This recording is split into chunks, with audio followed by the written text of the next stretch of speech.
बिस्मिल्लाहिर्रहमानिर्रहीम। अस्सलाम वालेकुम स्टूडेंट्स। इंशाल्लाह आज हम बुक के ऑर्डर के लिहाज से थर्ड चैप्टर को डिस्कस करेंगे और सिन बोर्ड में इसका नाम मोशन दिया गया है, जबकि हम इसमें मोशन इन वन डायमेंशन को डिस्कस करेंगे। तो इसका नाम मोशन इन वन डायमेंशन होना चाहिए क्योंकि हम इसमें लीनियर मोशन को डिस्कस करने जा रहे हैं। लीनियर मोशन वो मोशन होती है जो एक स्ट्रेट लाइन में होती है, जिसमें ऑब्जेक्ट अपनी डायरेक्शन को चेंज नहीं करता। जबकि फोर्थ चैप्टर में आप ऐसी मोशन को डिस्कस करेंगे जो कि टू डायमेंशनल होगी, सर्कुलर होती है, प्रोजेक्टाइल मोशन होती है। तो ये मोशन टू डायमेंशनल मोशन कहलाती है। लेकिन इस चैप्टर में आप टू डायमेंशनल नहीं बल्कि वन डायमेंशनल मोशन को डिस्कस करने जा रहे हैं। तो वन डायमेंशनल मोशन की जब बात करते हैं हम, तो इसमें इम्पॉर्टेंट बात यह है कि कुछ बेसिक आइडियाज़, कुछ बेसिक क्वांटिटीज़ का नॉलेज होना हमें ज़रूरी है, जिनके बारे में आप कुछ पहले भी जानते हैं। डिस्प्लेसमेंट और वेलोसिटी एंड एक्सेलरेशन। हम इंशाल्लाह इसमें इन तीनों चीज़ों को समझने की थोड़ी सी कोशिश करेंगे। आप पहले से भी इन बातों को जानते हैं, हम इनमें ज़्यादा वक्त लगाएंगे नहीं, लेकिन हम थोड़ा सा रिवाइज़ करते हुए फर्स्ट ईयर की तरफ जाएंगे। हो सकता है आपके लिए इस लेक्चर में कुछ इंटरेस्टिंग नई बातें हों। डिस्प्लेसमेंट को क्विकली डिफ़ाइन करते हैं। डिस्प्लेसमेंट डिफ़ाइन करने का बेस्ट तरीका ये है कि जस्ट एक एग्जांपल ले लेते हैं हम कि एक बिल्डिंग है और उसके टॉप फ्लोर पे कोई इवेंट है। तो नंबर वन, तीन फ्रेंड्स हैं। नंबर वन फ्रेंड ने चूज़ किया, वो बिल्डिंग के नीचे रहता है और वो लिफ्ट के ज़रिए पहुंच गया। और नंबर टू स्टेयर्स के ज़रिए गया। और नंबर थ्री अमीर आदमी है, वो हेलीकॉप्टर पे आ गया। मसलन वो हेलीकॉप्टर पे आ गया, ऐसे हेलीकॉप्टर बना लेते हैं, ओके। और वो इस तरह उड़ के आया, पता नहीं कहीं से आया है, ओके। कोई एक्स लोकेशन है, वहाँ से आया, ठीक है। तो आप ये बताइए कि किसका जो पाथ है वो सबसे शॉर्टेस्ट है। शॉर्टेस्ट पाथ किस पर्सन का है? ऑफ कोर्स जो नंबर वन पर्सन है उसका शॉर्टेस्ट पाथ है। फिर उसके बाद नंबर टू का है, फिर थ्री का है। Number two, number three physics की डेफिनेशन में, डिस्प्लेसमेंट की डेफिनेशन में नहीं आते, सिर्फ नंबर वन डिस्प्लेसमेंट में की डेफिनेशन में आता है। डिस्प्लेसमेंट कहते हैं shortest path between two points. A और बी दो लोकेशंस हैं, अगर बिल्कुल स्ट्रेट कोई बॉडी मूव करेगी विदाउट चेंजिंग डायरेक्शन तो ये डिस्प्लेसमेंट कहलाएगा। लेकिन अगर इस तरह गया और इस तरह पहुंचा तो ये डिस्प्लेसमेंट नहीं होगा, इसको हम डिस्टेंस कहते हैं। तो ये स्केलर क्वांटिटी है डिस्टेंस, इसके ऊपर एरो नहीं होता, लेकिन डिस्प्लेसमेंट वेक्टर होता है, इसके ऊपर एरो होता है। तो डिस्प्लेसमेंट को हम एस वेक्टर से जाहिर करते हैं और ये इसका सिंबल है। और इसका जो यूनिट है वो है मीटर। इसको एम के सिस्टम में मीटर से शो करते हैं। मे बी आप ये बातें पहले से भी जानते होंगे, मैट्रिक में आप ये शायद पढ़ चुके होंगे, लेकिन रिवाइज करना ज़रूरी होता है। अब हम ज़रा वेलोसिटी के कॉन्सेप्ट की तरफ आते हैं। वेलोसिटी का कॉन्सेप्ट क्या है? सबसे पहले हम इधर भी दो लोकेशंस ले लेते हैं। Here is Karachi and here is Lahore. एक गाड़ी ट्रैवल करके जाती है 1000 किलोमीटर का, चले मान लेते हैं दो शहरों के बीच 1000 किलोमीटर का डिस्टेंस है। और एक गाड़ी ट्रैवल करती है 10 घंटों में। तो वो ये पाथ ट्रैवल करके जाती है। हम जानते हैं कि गाड़ी का रास्ता एकदम सीधा नहीं हो सकता, वो हो सकता है इस तरह पहुंची हो या हो सकता है वो इस तरह पहुंची हो। बहरहाल बिल्कुल सीधा रास्ता नहीं हो सकता, फिजिक्स के लिहाज से डिस्प्लेसमेंट नहीं है। लेकिन उसने एक फासला तय किया है, फिर से यकीनन अगर डिस्प्लेसमेंट नहीं है तो डिस्टेंस होगा। और डिस्टेंस अपॉन टाइम, अगर आपको याद हो डिस्टेंस अपॉन टाइम क्या था? Change in distance divide by change in time. आप वैल्यू पुट करें 1000 डिवाइडेड बाय 10 तो आपको मिलेगा 100 किलोमीटर्स पर आवर। ये चीज़ स्पीड कहलाती है। इसमें हम वी के ऊपर एरो नहीं लगाते, ये स्पीड है। अगर एक एरोप्लेन या एक ट्रेन बिल्कुल सीधा फासला तय करे और ज़रा भी डायरेक्शन चेंज ना करे और वो इस फासले को तय कर ले, मसलन एक एरोप्लेन है 1 घंटे में तय कर ले इसको, 2 घंटों में मसलन इस फासले को तय कर ले, तो फिर आपका जो ये डिस्टेंस है वो डिस्टेंस नहीं बल्कि डिस्प्लेसमेंट होगा, क्योंकि ये शॉर्टेस्ट होगा। दो शहरों के बीच शॉर्टेस्ट पाथ पर अगर एरोप्लेन चलता है और कोई डायरेक्शन चेंज नहीं करता तो फिर ये डिस्प्लेसमेंट कहलाएगा, डिस्प्लेसमेंट डिवाइडेड बाय टाइम। और ये 1000 डिवाइडेड बाय मसलन 2 आवर्स में अगर वो गया है तो ये आपका 500, तो 500 किलोमीटर्स पर आवर ये उसकी वेलोसिटी कहलाएगी। तो डिस्टेंस अपॉन टाइम स्पीड है, डिस्प्लेसमेंट अपॉन टाइम वेलोसिटी है। वेलोसिटी एक पर्टिकुलर डायरेक्शन में होगी, जबकि स्पीड एक पर्टिकुलर डायरेक्शन में होना ज़रूरी नहीं है। स्पीड का पर्टिकुलर डायरेक्शन में होना ज़रूरी नहीं है, लेकिन वेलोसिटी का पर्टिकुलर डायरेक्शन में होना बहुत ज़रूरी होता है। तो अब हम इसके ग्राफ को प्लॉट करते हैं। ग्राफ का समझना ज़रूरी है, ये नई बात है, मे बी आपने मैट्रिक में इसको ग्राफिकली ना समझा हो, लेकिन अब इसका ग्राफिकली समझना ज़रूरी है। चलिए हम इसका ग्राफ ड्रॉ कर लेते हैं।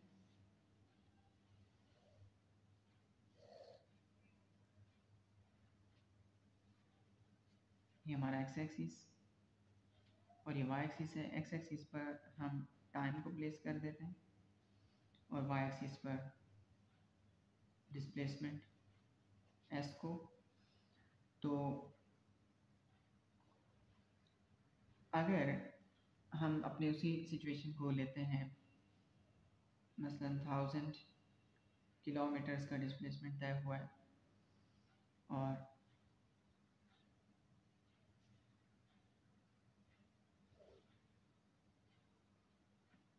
इस तरह से, तो आप इस ग्राफ को इस स्ट्रेट लाइन से क्या मीनिंग लेंगे? बहुत ही आसान है इस ग्राफ को रीड करना। ये ग्राफ हमें कुछ स्टोरी बताता है। हालांकि मैंने एक्स एक्सिस ड्रॉ किया, वाई एक्सिस ड्रॉ किया और एक स्ट्रेट लाइन ड्रॉ कर दी, बट फिज़िक्स में स्ट्रेट लाइन का बहुत ज़बरदस्त मीनिंग होता है। वो ये है कि अगर आप इन डिस्टेंस, इन टाइम इंटरवल्स को देखें, आप परपेंडिकुलर्स ड्रॉ करें आप, तो ये इक्वल टाइम इंटरवल्स हैं हमारे पास। अगर आप इन इंटरवल्स को देखें तो इन इंटरवल्स में और आप हॉरिजॉन्टल लाइंस को ड्रॉ करें तो आपको पता चलेगा तकरीबन इक्वल फासला तय हुआ है, इक्वल टाइम में इक्वल फासला तय हुआ है। यानी कि आप मान लें कि मसलन ये 10-10 मिनट का टाइम है, ठीक, हर 10 मिनट में प्लेन ने इक्वल फासला तय किया। इस तरह की वेलोसिटी को, कि जिसमें हर टाइम के यूनिट में equal distance, equal displacement travel हो, इसको हम यूनिफॉर्म वेलोसिटी कहते हैं। तो ये स्ट्रेट लाइन यूनिफॉर्म वेलोसिटी को शो करती है कि हर बार सेम टाइम में सेम डिस्टेंस ट्रैवल होता है, ठीक है। तो that is called uniform velocity. यहाँ से हमें एक और कॉन्सेप्ट समझ में आता है इस ग्राफ से, और ये ग्राफ फिज़िक्स में आपको रीड करने ज़रूरी हैं, आपको रीड करने आने चाहिए फिज़िक्स में। ये यूनिफॉर्म वेलोसिटी है। तो यूनिफॉर्म वेलोसिटी में हमेशा सेम टाइम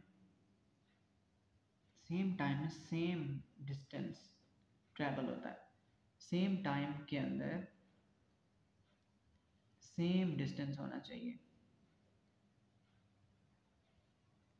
डिस्टेंस बोल रहा हूँ, एक्चुअली डिस्प्लेसमेंट। तो ये यूनिफॉर्म वेलोसिटी होगी। अब यूनिफॉर्म वेलोसिटी के साथ साथ एक और कॉन्सेप्ट फिजिक्स में बहुत इंपॉर्टेंट होता है, उसको हम कहते हैं एवरेज वेलोसिटी। एवरेज वेलोसिटी की एग्जांपल समझने के लिए हम एक ऐसा एरोप्लेन ले लेते हैं, इसके साथ ही हम मसलन जेट एरोप्लेन ले लेते हैं जो एकदम लाहौर नहीं जा रहा है, बल्कि वो यहाँ से उड़ा, बहुत फास्ट उड़ा, लेकिन सरगोदा में जाके रुक गया और रिफ्यूलिंग की और बहुत देर रुका रहा, बहुत देर रुका रहा, बहुत देर रुका रहा, ताकि PIA का पैसेंजर प्लेन गुजर गया और फिर वो यहाँ से उड़ा। लेकिन क्योंकि वो सुपरसोनिक है, ठीक, और वो भी साथ ही पहुंच गया लाहौर। अब दोनों ने एक ही डिस्टेंस, एक ही डिस्प्लेसमेंट कवर किया है। ये भी 1000 किलोमीटर ट्रैवल करके गया है और ये भी 1000 किलोमीटर ट्रैवल करके गया है। इसने भी वही टाइम लगाया और इसने भी वही टाइम लगाया, लेकिन दोनों की जर्नी में थोड़ा सा फ़र्क है। ये बहुत फास्ट गया लेकिन फिर बिल्कुल रुक गया, स्टेशनरी। देखें इस ग्राफ को, कि इस पॉइंट को समझें कि ये इसने इक्वल इंटरवल्स में यहाँ तक यूनिफॉर्म वेलोसिटी से गया है, लेकिन यहाँ से आगे यूनिफॉर्म वेलोसिटी नहीं, वो बिल्कुल रेस्ट में चला गया। यानी टाइम तो गुजर रहा है लेकिन डिस्प्लेसमेंट कोई कवर नहीं हो रहा। फिर जब उड़ा तो एकदम फिर बहुत सारा डिस्प्लेसमेंट कवर किया उसने। तो ये जो वेलोसिटी है इसकी यूनिफॉर्म वेलोसिटी नहीं है, ये वेरिएबल वेलोसिटी है, वेरी कर रही है, बदल रही है। ये यूनिफॉर्म वेलोसिटी है, that is not uniform velocity. इसको हम किस तरह डील करते हैं, हम टोटल डिस्प्लेसमेंट लेते हैं। टोटल इसका 1000 था, बिल्कुल इस कोच की तरह। अगर ये स्ट्रेट जाती, ये तो इसका पूरा पाथ ही टेढ़ा था, लेकिन अगर स्ट्रेट जाती और रुक रुक कर जाती तो हम इसके टोटल टाइम को, यानी 1000 को डिवाइड करवा देते टोटल टाइम से, total displacement divide by total time. तो आंसर जो आता है उसको हम एवरेज वेलोसिटी कहते हैं। यानी कि टोटल हम रख लेते हैं डिस्प्लेसमेंट और टोटल टाइम। हम एवरेज वेलोसिटी हमें पूरी इंफॉर्मेशन नहीं देती कि बीच में क्या हुआ है, ठीक, ये एवरेज होता है। इसकी स्टेटिस्टिकल वैल्यू होती है, यकीनन हम इससे न्यूमेरिकल सॉल्व कर सकते हैं, हम अपनी बहुत सी प्रॉब्लम सॉल्व कर सकते हैं, लेकिन बीच में क्या हुआ, ठीक। अगर मैं बोलता हूँ एक प्लेन की एवरेज वेलोसिटी ये रही है, ज़रूरी नहीं कि वो उसी रफ्तार पे गया होगा, हो सकता है वो रफ्तार उसके लिए वो आई ही ना हो, ठीक, इंस्टेंटेनियसली वो उस वेलोसिटी से गुजर गया हो। तो हो सकता है या तो वो उससे तेज़ गया हो या वो उससे स्लो गया हो, ठीक। तो लेकिन एवरेज वेलोसिटी हमें मैथमेटिकली एक स्टेटिस्टिकल वैल्यू होती है, न्यूमेरिकल सॉल्व करने में हेल्प आउट करती है, लेकिन ये असल वैल्यू नहीं होती। तो यूनिफॉर्म वेलोसिटी के साथ साथ एवरेज वेलोसिटी को रिवाइज कर लिया हमने। अब हम ज़रा एक तीसरे केस को लेते हैं, that is more interesting than that. Third case में मसलन हम एक इमेजिन कर लेते हैं कि एक प्लेन है जिसने आसमान से कोई बॉम्ब गिरा दिया, ठीक है। तो अब आप ये बताएं कि इसका अगर हम ग्राफ प्लॉट करते हैं तो कैसा होगा।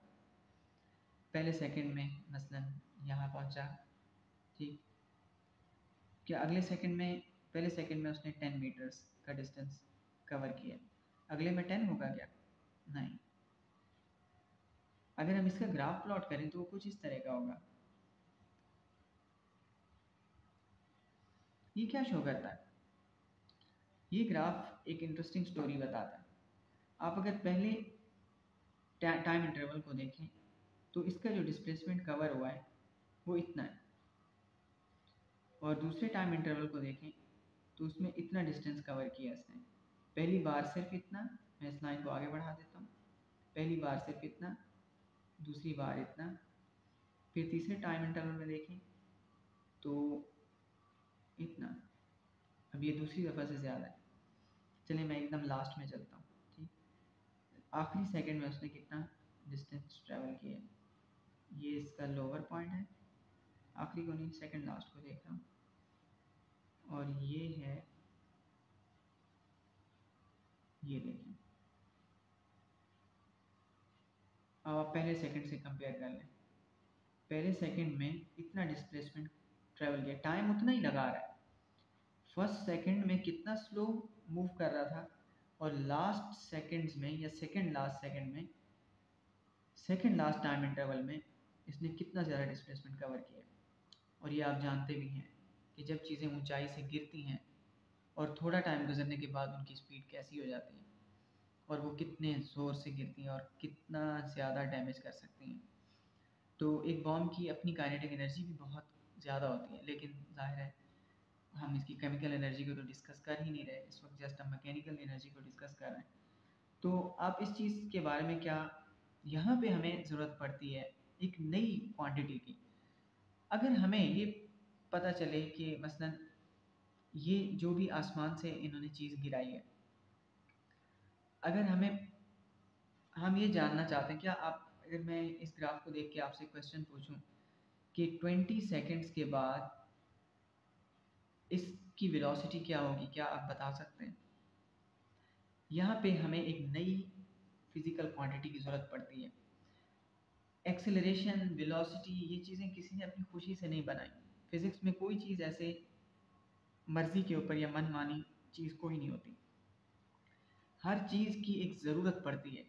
अब आप इस सवाल, जब आप अपने से ये सवाल करते हैं ना, आप एक बिल्डिंग की, बहुत ऊंची बिल्डिंग की छत पे खड़े हो जाएं, आप जाएं बुर्ज खलीफा पे जाके खड़े हो जाएं और आप वहाँ से सिक्का गिराएं, ठीक है, और सिक्का नीचे गिरा और आपने टाइम कैलकुलेट कर लिया, ठीक। तो अब क्या आप ये बता सकते हैं, मसलन आपने टाइम तो कैलकुलेट कर लिया, क्या आप ये बता सकते हैं कि सिक्का कितनी वेलोसिटी से गिरेगा, क्या रफ्तार होगी उसकी गिरने की? सिर्फ एक नई क्वांटिटी है जो आपको अगर पता हो, अगर आप वो फाइंड आउट कर लें तो आप आराम से बता सकते हैं कि वो किस वेलोसिटी से गिरेगा। ओके, तो दैट्स नॉट डिफ़िकल्ट, कोई मुश्किल काम नहीं है, ठीक। वो क्वांटिटी है एक्सेलरेशन, जी, ठीक। तो अगर हमें जी की वैल्यू पता है, हमें पता है कि हमेशा फ्री फॉलिंग जो होती है वो 10 मीटर पर सेकंड से होती है, आपने मैट्रिक में पढ़ा 10 मीटर पर सेकंड स्क्वायर से होती है।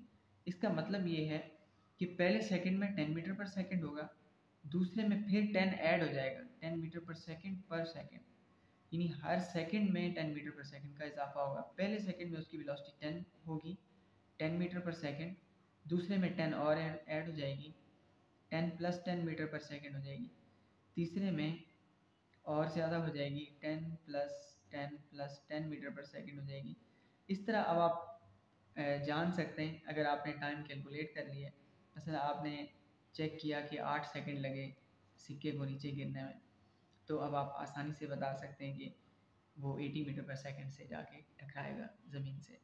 बिल्कुल ऐसे ही यहाँ पे भी अगर हम कैलकुलेट कर लेते हैं, ठीक, ये इसका डिस्प्लेसमेंट डिवाइडेड बाय टाइम, ये इसका डिस्प्लेसमेंट डिवाइडेड बाय टाइम, तो ये इसकी इनिशियल वेलोसिटी बन जाएगी, ठीक। जब बॉम्ब गिराया गया तो ये इसकी क्या बनेगी, ये डिस्टेंस और इसका time, delta S upon delta T 1 पहले सेकंड में, और जो यहाँ पे मसलन आखिरी सेकंड में उसने बहुत ज़्यादा डिस्प्लेसमेंट कवर किया होगा, ठीक, टकराने से पहले, ब्लास्ट करने से पहले, तो ये वाला जो डिस्प्लेसमेंट होगा डिवाइडेड बाय लास्ट, ये मैं फर्स्ट कह रहा हूँ और इसको मैं लास्ट कह देता हूँ, वी डेल्टा टी एफ कह देता हूँ। इससे आपको इनिशियल वेलोसिटी मिलेगी और इससे आपको मिलेगी फाइनल वेलोसिटी।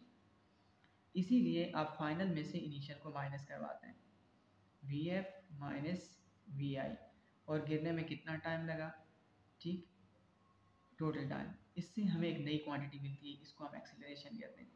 यानी यहाँ से हम वी आई कैलकुलेट कर सकते हैं, यहाँ से हम वी एफ कैलकुलेट कर सकते हैं, V F minus V I divided by total time, तो हमें एक नई क्वांटिटी मिलेगी एक्सेलरेशन। अब हमें एक्सेलरेशन पता है ना, अब हम ग्राफ तो इतना बड़ा नहीं बना सकते, लेकिन अगर हम इस ग्राफ का, इस कर्व का एक्सेलरेशन कैलकुलेट कर लेते हैं, तो अब हम बता सकते हैं, चाहे आप जितना आगे पूछें मुझसे, ठीक, कि 1 मिनट बाद क्या वेलोसिटी होगी, आई कैन टेल यू। तो एक्सेलरेशन हमें बहुत सी प्रॉब्लम सॉल्व करने में मदद देता है, इसलिए हम एक्सेलरेशन को कैलकुलेट करते हैं। तो ये जो ग्राफ है ये यूनिफॉर्म एक्सेलरेशन का है। एक्सेलरेशन में भी इस तरह होता है, average acceleration and uniform acceleration. Acceleration uniform भी होता है और वेरिएबल भी होता है। मसलन एक कार है, आपने एक एक्सेलरेटर दबाया, ठीक, एक कांस्टेंट पेस से आप उसको आगे बढ़ा रहे हैं, ठीक, आप उसको दबा रहे या उठा रहे नहीं है, बल्कि जैसे एक ट्रेन होती है या जैसे एक एरोप्लेन का जेट इंजन एक्सेलरेट करता है, ठीक, तो वो एक यूनिफॉर्म एक्सेलरेशन से एक्सेलरेट करता है। जैसे एक चीज़ गिर रही है, ये भी यूनिफॉर्म एक्सेलरेशन से गिरती है, लेकिन अक्सर जब आप ब्रेक्स अप्लाई करते हैं तो वो यूनिफॉर्म एक्सेलरेशन से नहीं होती। जब आप चीज़ें रोकते हैं ना, आप अचानक रोक देते हैं, ठीक। तो अब अगर ये ज़मीन से टकरा के रुकेगा या जिस तरह भी आप इसको रोकेंगे, ठीक है, तो ये यूनिफॉर्म एक्सेलरेशन नहीं होगा, ठीक है। तो वो कर्व उसका एकदम सीधा हो सकता है ना हो।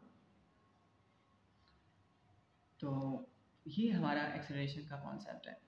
एक और ग्राफ भी होता है, हम इस काम को आपने देखा, ये V I V F calculate करें और फिर हम वो करें, इससे बेहतर नहीं कि हम वेलोसिटी और टाइम का ग्राफ बना लें। तो एक तीसरा ग्राफ भी ड्रॉ किया जाता है, फिजिसिस्ट इसको ज़्यादा लाइक करते हैं, ठीक है। वो होता है, इसमें हम एक्स एक्सिस में टाइम रखते हैं। अगर ये ग्राफ आपको नज़र आए तो आपको समझ आना चाहिए कि ये कोई बहुत मुश्किल चीज़ नहीं, that is very easy as well. और इस तरफ हम वेलोसिटी रख देते हैं, ठीक, वाई एक्सिस पे। तो अब अगर आप इसका ग्राफ प्लॉट करेंगे तो ये 10 मीटर पर सेकेंड, यानी कि इसकी जो वेलोसिटी है, वेलोसिटी में जो इजाफा है वो इक्वल टाइम में इक्वल होगा। तो ये जो कर्व है, यहाँ पे जो कर्व शो हो रहा है वो वेलोसिटी की वजह से सीधा हो जाएगा। ये यूनिफॉर्म एक्सेलरेशन का ग्राफ है। अगर आप इस तरफ वेलोसिटी रख रहे हैं और इस तरफ टाइम, अब आप इसको अगर देखेंगे तो आपको हर इंटरवल में, अब आप इसको कैलकुलेट कर लें तो हर टाइम इंटरवल में आपको इक्वल इक्वल वेलोसिटी मिलेगी आपको, ठीक, हर बार सेम वेलोसिटी, क्योंकि अब आप टाइम से डिवाइड कर चुके हैं इसको, ठीक। तो हर टाइम इंटरवल में 10 मीटर पर सेकंड स्क्वायर का 10 मीटर पर सेकंड का इजाफा होता जा रहा है, और इसलिए हम कहते हैं कि जी एक्चुअली तो 9.8 मीटर पर सेकंड स्क्वायर होता है, लेकिन हम अप्रोक्सीमेटली 10 ले सकते हैं इसको। ये यूनिफॉर्म एक्सेलरेशन है। लेकिन अगर ये कोई चीज़ गिर रही है और आपने इसको कैच पकड़ लिया, तो आपको पता है कि एकदम चीज़ फिर रुकती है, ठीक, फिर इसकी वेलोसिटी ज़ीरो हो जाती है, ठीक। मसलन कोई चीज़ गिर रही थी और इस तरह जैसे ही आपके हाथ में आई और 1 सेकंड लगा इसको रुकने में, तो फिर उसकी वेलोसिटी एकदम ज़ीरो हो जाएगी। अब ये यूनिफॉर्म एक्सेलरेशन नहीं है। यू कैन सी दिस, ये ग्राफ किस तरह नीचे आ रहा है, ठीक। तो वो ये एक्सेलरेशन बहुत हाई होता है और नॉन यूनिफॉर्म होता है। इस तरह गाड़ी कांस्टेंट यूनिफॉर्म एक्सेलरेशन से एक्सेलरेट कर रही थी, आगे जाके खंबे से टकरा गई, तो खंबे से जब टकराएगी तो ये अक्सर इसका ये हिस्सा क्रश हो जाता है। तो इतना सा डिस्प्लेसमेंट मिली सेकेंड या माइक्रो मिली सेकेंड्स में हो जाता है।